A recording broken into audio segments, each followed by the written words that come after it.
비아 등 산유국으로 둘러싸인 걸프만을 지나야 하는 유일한 수역입니다.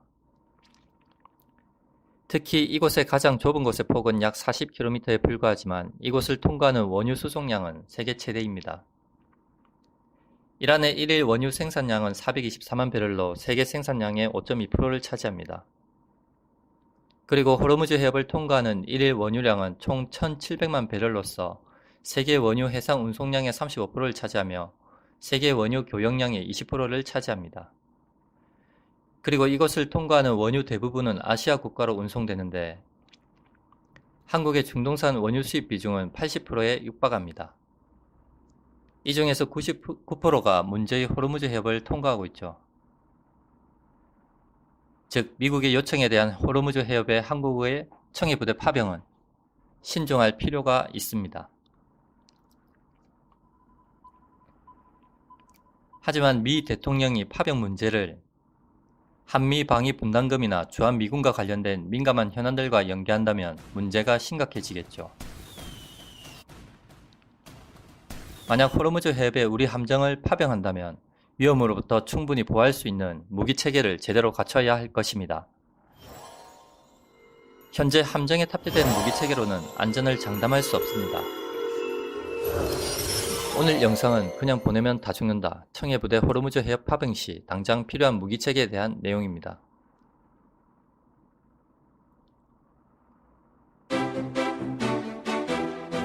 반갑습니다. 밀리터리 생활탐구입니다.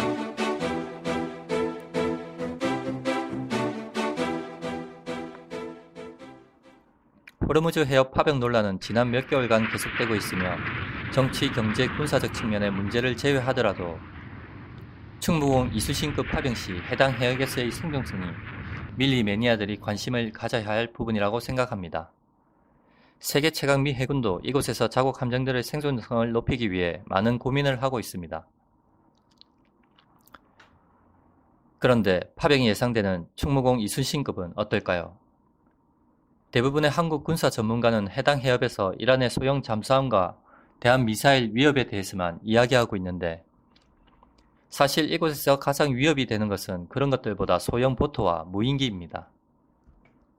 그렇다면 미 해군이 호르무즈 해협에서 함정의 생존성을 확보하기 위해 어떤 수단을 선택하고 있는지 먼저 알아보겠습니다.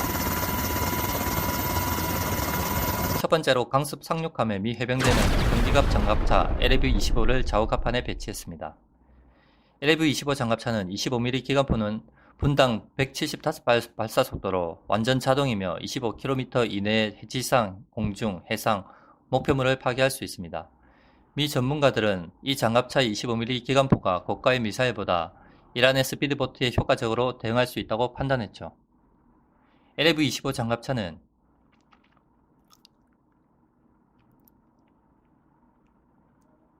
이란의 스피드보트에 먼저 대항해 선투가전을 방해하고 이후 AH-1Z 바이퍼 공격 헬기가 출동하여 마무리한다는 거죠. 두 번째로 강습 상륙함에 AH-1Z 바이퍼 공격 헬기를 탑재합니다.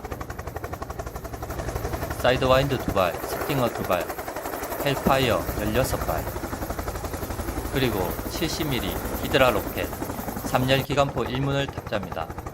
참고로 한국 해병대도 2021년 항공단 창설을 목표로 2개의 상륙 기동 헬기 대대와 1개의 상륙 공격 헬기 대대가 창설됩니다. 세 번째로 미 해군은 이란군의 드론 공격에 대비해 강습 상륙함 갑판에 전자전 체계를 탑재한 LTA-TB를 탑재합니다.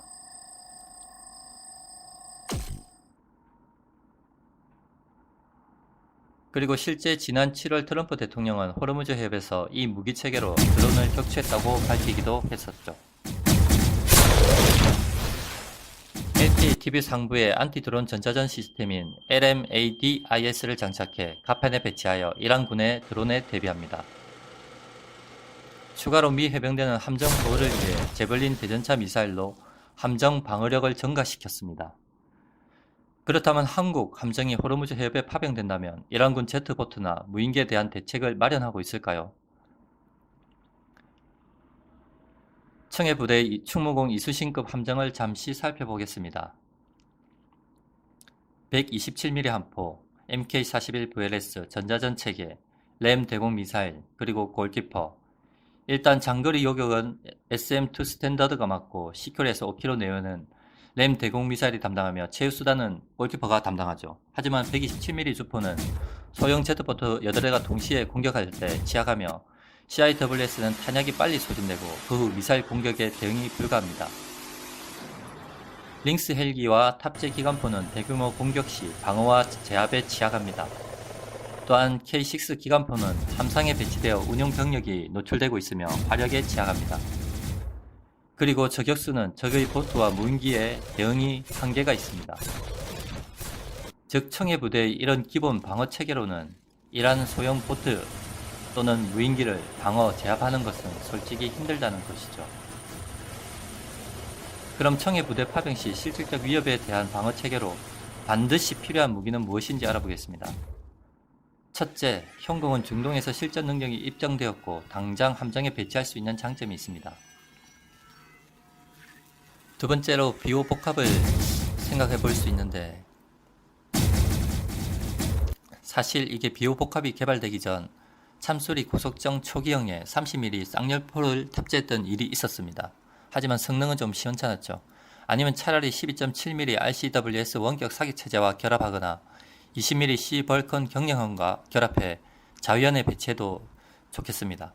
미 해군을 포함해 세계 해군들은 함포와 CIWS와 별도로 잠 방어용으로 25mm에서 30mm 기관포를 탑재하는 게 현재 해군 트렌드입니다.